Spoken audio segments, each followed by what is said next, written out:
Cocina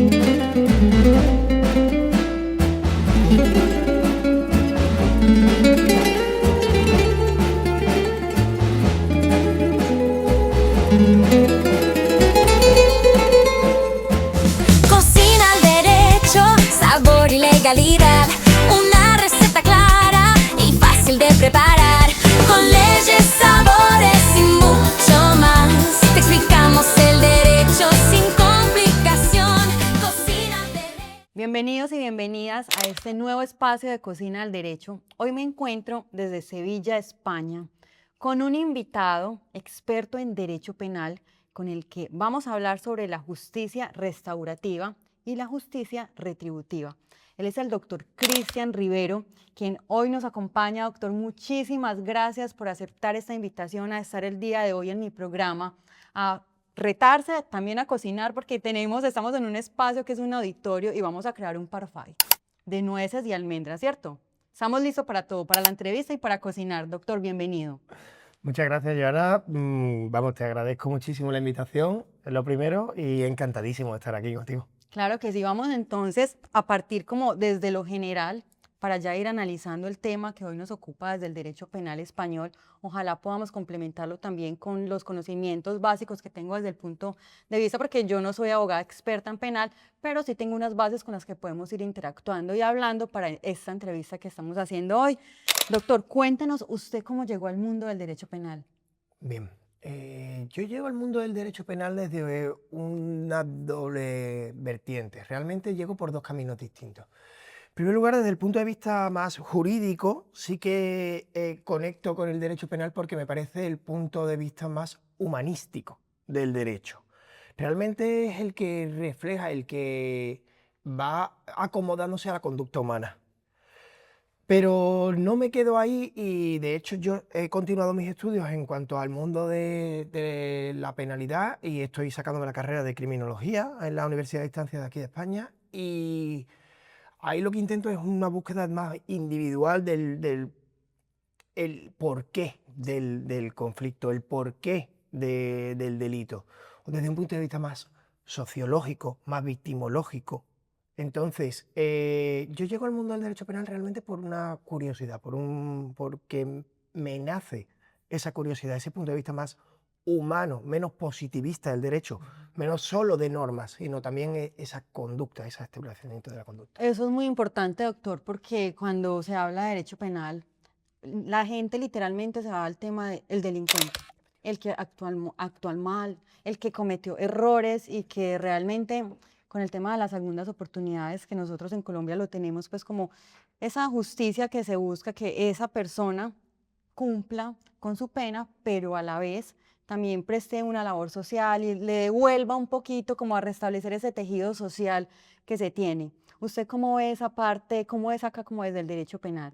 Claro, efectivamente, ese es el punto que a mí más me llama, ¿no? Es decir, cuando nace un conflicto por el que se genera un delito, cuando tenemos la existencia de un delito, habitualmente, y sobre todo desde el punto de vista de la sociedad, se quedan en el mero hecho del delito y el castigo punitivo, es decir, delito consecuencia y poco más.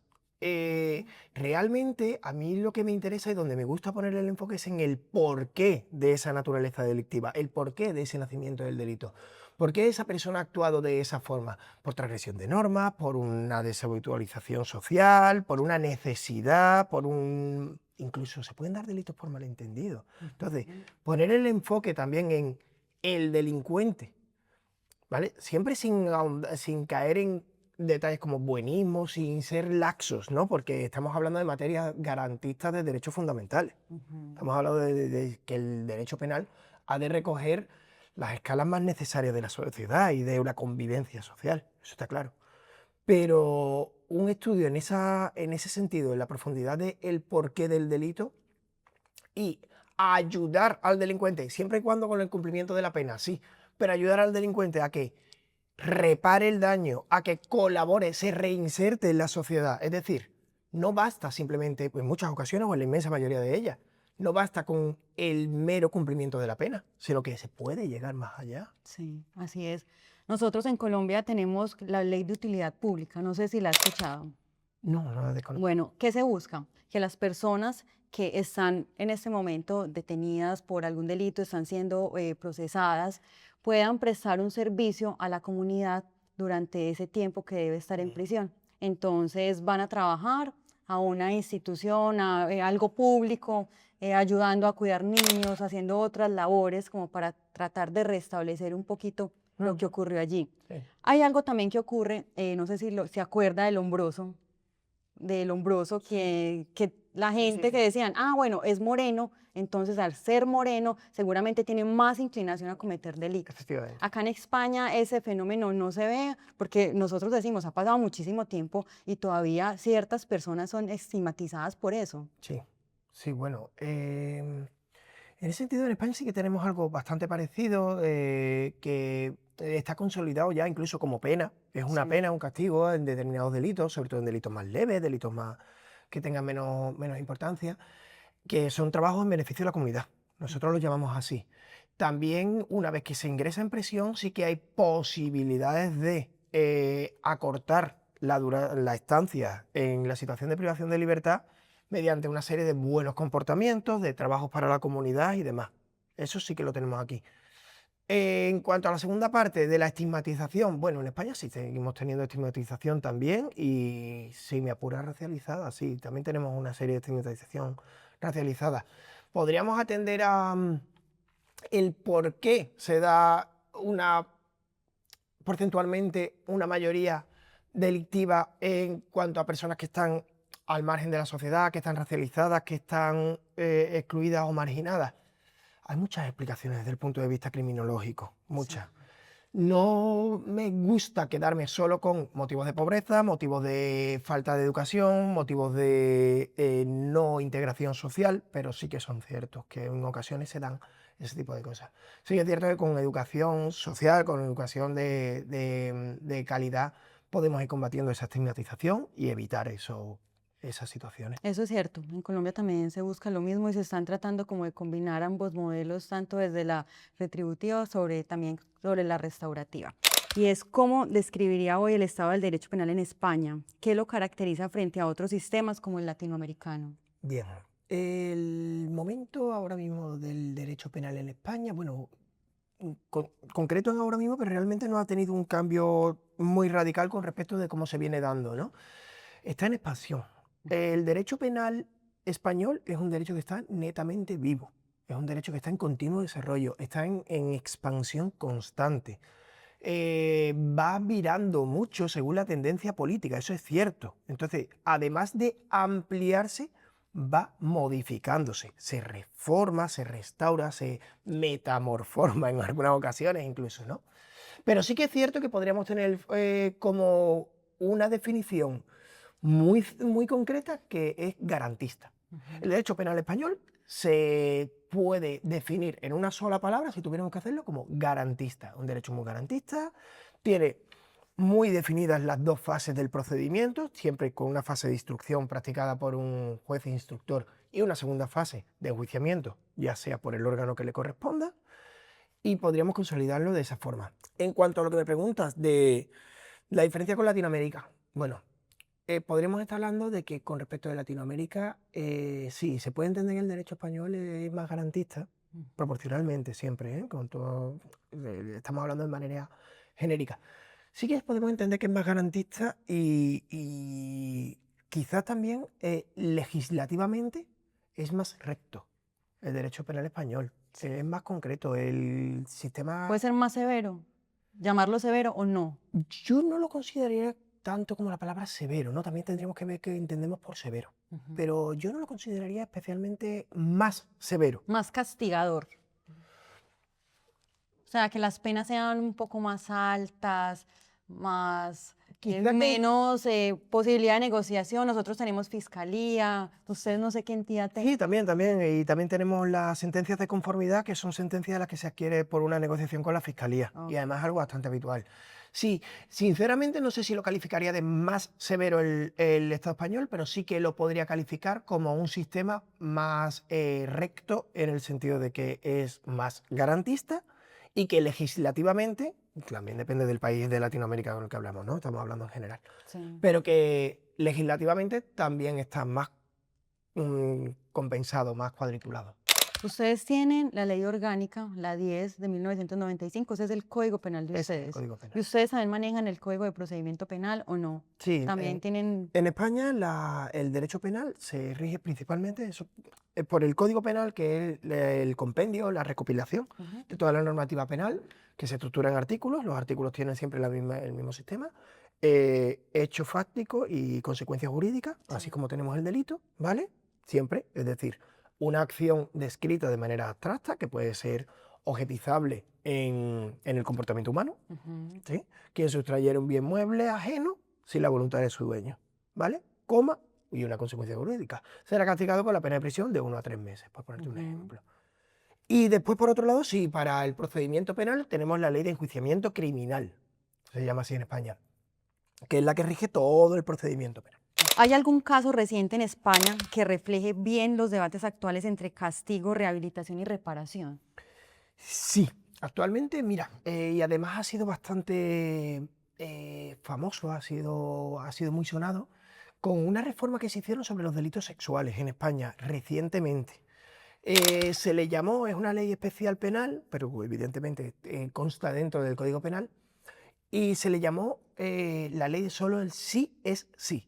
Solo sí es sí, ¿vale? Ujú. No solamente en España, los delitos sexuales, te diría que en todo el mundo, pero bueno, vamos a hablar de España. El principal escollo con el que pueden encontrar los delitos sexuales es la falta de consentimiento, ¿vale? O la ausencia en la capacidad probatoria de ese consentimiento o no a la hora de esas relaciones sexuales para determinar su legalidad o ilegalidad, ¿no? En ese sentido, la ley del solo sí es sí, sí que además de reformar los delitos sexuales, ahondó en este debate de castigo, rehabilitación, reparación, dando un foco especial ya no solamente al castigo que se lleve el autor, porque con eso estamos todos de acuerdo, si con eso no hay ningún problema, sino a la posición de la víctima. Para allá iba yo. Ujú. Son delitos que además son especialmente traumáticos, no, por poner una comparación, son mucho más traumáticos que cualquier delito de naturaleza Se económica. puede revictimizar mucho más fácil que en otros delitos. Efectivamente. Entonces, se puso más el foco en la protección de la víctima, en aplicar medidas psicosociales de apoyo a la víctima, evitar que la víctima continúe con ese miedo social que puede generar ese tipo de trauma, ese tipo de delitos, ¿vale? Y, y sí, se ahonda más en ese sentido, en castigo, rehabilitación y reparación, ¿vale? Eso es importante. En Colombia se maneja el incidente de reparación integral, que es como un mini proceso dentro del proceso penal que tiene que ver con la parte civil y es la indemnización de perjuicios a esa víctima. Acá también lo manejan. Bueno, nosotros aquí tenemos un sistema de mediación, Sí. ¿vale? Si bien es cierto que la mediación no abarca en España todos los ámbitos delictivos, obviamente un asesinato no cabe de mediación, Sí, no, hay ninguna. delitos Estamos que hablando, no. sí, de delitos de menor entidad, sí, se está fomentando. Es cierto que no está 100% integrado y que, bueno, no es la metodología predominante, ni muchísimo menos. Pero sí que poco a poco van teniendo cada vez un papel más importante, se van dando más situaciones. De ahí podríamos arrastrar y hablar un poco de eso, de por qué la mediación es tan positiva en cuanto al origen del conflicto. Es más resolutiva del propio conflicto, más que el castigo como tal. Sí, y Es no más siempre se resolutiva. traduce en dinero cuando la víctima no quiero que me repares en dinero, quiero que me pidas perdón de manera pública. Efectivamente, efectivamente. Puede sanar el conflicto, puede dejar a ambas partes siendo conscientes de sus acciones y del porqué de la acción del otro, además de ser un procedimiento muchísimo más ágil, más barato en costes, costes personales y costes estatales. Sí. Es un procedimiento que en los delitos a los que le cabe esa aplicación sí que es cierto que es muy útil, una herramienta muy útil, pero ya te digo, no es la herramienta predominante en España, ni muchísimo menos. No, en Colombia tampoco. Realmente no. Es difícil por, digamos, un hurto. Entonces me robaron el celular, sentarse con esa persona, es el hecho de muchas cosas, hasta por miedo, pues en Colombia se maneja mucho también el tema del miedo a denunciar Claro. por las consecuencias que pueda tener esa persona. Cuando hablamos, doctor, de justicia restaurativa y retributiva, ¿cómo se aplican realmente en el sistema penal español? Cuando hablamos de justicia retributiva, estamos hablando de la justicia clásica, del Sí, sistema clásico, nos podríamos incluso a la ley del talión, de ojo por ojo, nace de ahí, ¿no? De una justicia restaurativa en la que ha cometido el delito, conlleva la pena y con eso se entiende que el ciclo penal está satisfecho. Hay una satisfacción del ciclo penal, es decir, usted ha cometido un delito, conlleva una pena y no ahonda mucho más allá de esas medidas de reintegración social que se puedan dar en el cumplimiento de la pena, sobre todo en las privativas de libertad, ¿no? En prisión, si hay una situación de reinserción social o no, ¿no? Pero no ahonda mucho más. En cuanto a la justicia restaurativa, es otro modelo en el que, evidentemente, como ya comenté antes, sí que se busca el cumplimiento de la pena también, es decir, no estamos hablando de ha cometido un sí, delito y se va de rositas por pedir perdón, pero sí que se busca ese enfoque más humanístico, ese, ese, mm, esa parte más social de buscar la naturaleza del delito, perdón, del conflicto, sí. entender el porqué del delito e intentar, en la medida de lo posible siempre, con los escollos que se puedan dar, un acercamiento entre víctima y agresor, un acercamiento social, también permitir al propio autor del delito a pedir perdón, a sanarse, ya no solamente en el cumplimiento de la pena, sino a sanarse moralmente.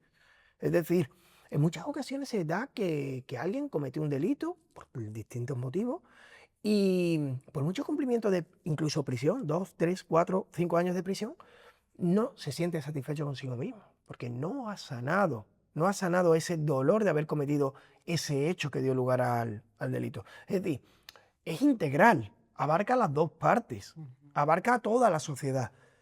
La justicia restaurativa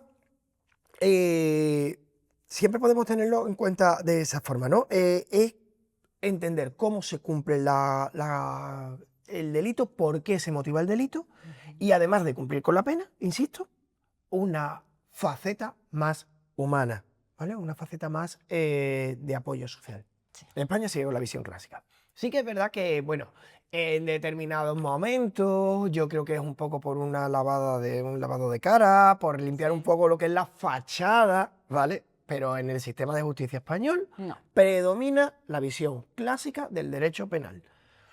Predomina la sed de venganza por parte de la sociedad y la inmensa mayoría, y en mi experiencia, absolutamente todos mis clientes, más que buscar una reparación del daño, más que buscar Justicia. sí, un acercamiento, buscan una sentencia favorable, vengativa, con ese ánimo de has hecho, pagas. Entonces, en España, sí que es verdad que en teoría lo tenemos, ¿vale? Está reconocida la normativa, la propia doctrina, hay muchos estudios, es verdad que está muy documentado y además que con lo que ya hay estudiado sobre justicia restaurativa, podríamos implementarla sin ningún problema. Yo no he notado a la hora de formarme en la justicia restaurativa ningún tipo de escollo. Yo no he notado que me haga falta más material, me haga falta más profesores o algo por el estilo. Pero en la práctica está faltando. Por un lado, dotación. No se dotan a los distintos juzgados de recursos para fomentar este tipo de justicia. Sí. Falta formación especializada. Para llegar yo, sí. Faltan especialistas, faltan mediadores, faltan conciliadores, faltan mediadores en España, mediadores profesionales que solo se dediquen a la mediación. Sí. Falta cultura del diálogo social, falta educación, no formar a la sociedad española con esa... Una venganza, como la esa sed de mentalidad venganza, de sanción. ese Cometiste ojo un por error. ojo, Ujú, efectivamente, exactamente. ese ojo por ojo, sino dejar el ojo por ojo un poco atrás y entender desde las bases de la sociedad el derecho penal de otra forma. Y por otro lado, ya desde ciertos estratos del mundo de los profesionales jurídicos, un poco de miedo a lo nuevo, ¿no? Esto se ha hecho siempre así, ¿no? Ese clásico, ¿no? Igual ustedes son muy tradicionales Sí, y digamos que dar ese paso podría hacerse ya con unas nuevas generaciones, que se les cambie un poco esa mentalidad, pero sería como algo más que se lleve a largo plazo. sí. Doctor, vamos a pasar a una parte del programa en la que ahorita estamos anunciando, vamos a cocinar. Entonces lo invito para que vayamos. Tenemos unos ingredientes desde Colombia. Le enviaron la marca Confit Colombia estas cocadas con las que vamos a y entre otros productos, natilla de arequipe, queso raeño, caramelos de café. La editorial jurídica Sánchez le envía este texto que se lo recomiendo del hombre que no sabía que era feliz. Un texto que vale la pena leer en sus tiempos libres. Y también tenemos los cornitos de Monterrojo. Pero para la receta vamos a aprovechar estas cocadas. Las cocadas es un dulce tradicional. Es una mezcla de panela, coco, es muy rico, es dulce y se utiliza más pues como en la parte de la costa de nuestro país. Ujú. Entonces vamos a hacer hoy un parfait. Perfecto. Perfecto. El parfait es un término francés que significa perfecto. Y vamos a tratar entonces de hacer las capitas del parfait con los ingredientes que tenemos acá. Doctor, entonces, para la base vamos a utilizar este ponquecito, lo vamos a remojar en café, yo se lo pongo por acá. Nosotros ya fuimos, ya nos lavamos las manos, estamos Sí. cumpliendo con todas las normas de higiene. Higiene lo primero. Estamos muy juiciosos. Entonces, doctor, si quiere, con la cucharita podemos remojar esa tortica y lo podemos colocar como base. Cuando ya la tenga remojada, váyalo remojando. Perfecto, yo lo veo acá a usted muy pulido, muy detallista. Ahorita detrás de cámaras el doctor nos estaba contando que le gusta cocinar. Cuéntanos un poquito de la gastronomía española, porque es que acá aprendemos de los dos. Sí, claro. De cocina y de derecho. Cuéntanos un poquito. Sí, bueno, yo cocino por hobby, es mi mayor hobby, me ayuda mucho a despejarme, a Es desestresarme. una terapia. Sí, a mí me sirve como, igual que el deporte, pues cocinar. Desarrollé mucha pasión por la cocina, bueno, desde la adolescencia tardía, pero realmente desde ahora unos 7 años. Sí. Y bueno, se basa como casi todo el mundo que nos gusta cocinar porque también nos gusta comer.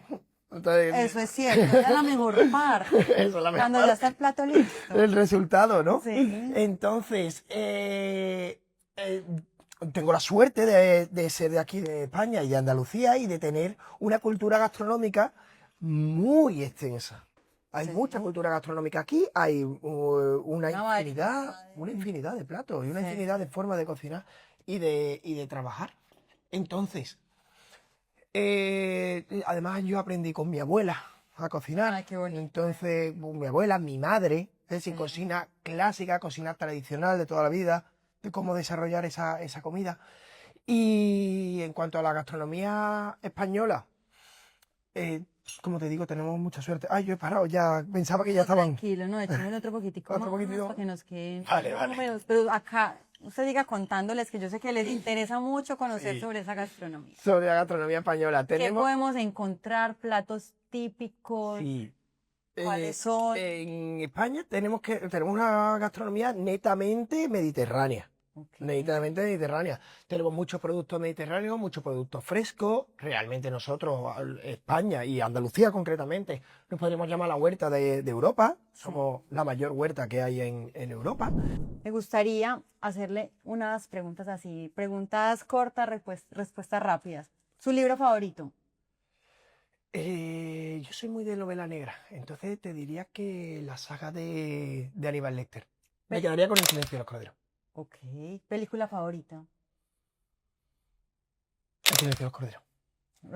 de la misma saga. ¿Música favorita? En cuanto a autor, me quedaría con Joaquín Sabina. Perfecto. ¿Día o noche? Día. ¿Sal o dulce? Sal. ¿Playa o montaña?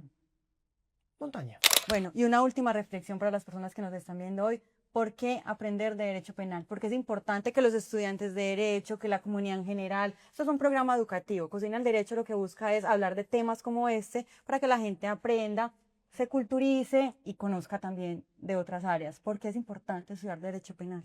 Bien. En cuanto desde el enfoque doctrinal, es muy importante. Tenemos que tener en cuenta que el derecho penal es la rama del derecho que podríamos llamar más viva de todas. Es la rama del derecho que realmente regula más las relaciones interhumanas. Sí. Es la más humanística, realmente. Entonces, va a seguir siempre viva, va a necesitar siempre de profesionales que la trabajen. Siempre va a estar ahí. No podemos aislarnos de ella, no podemos apartarla.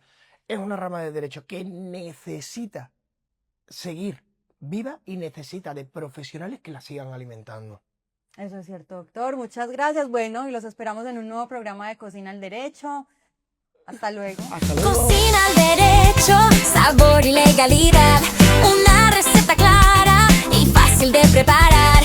Con leyes, sabor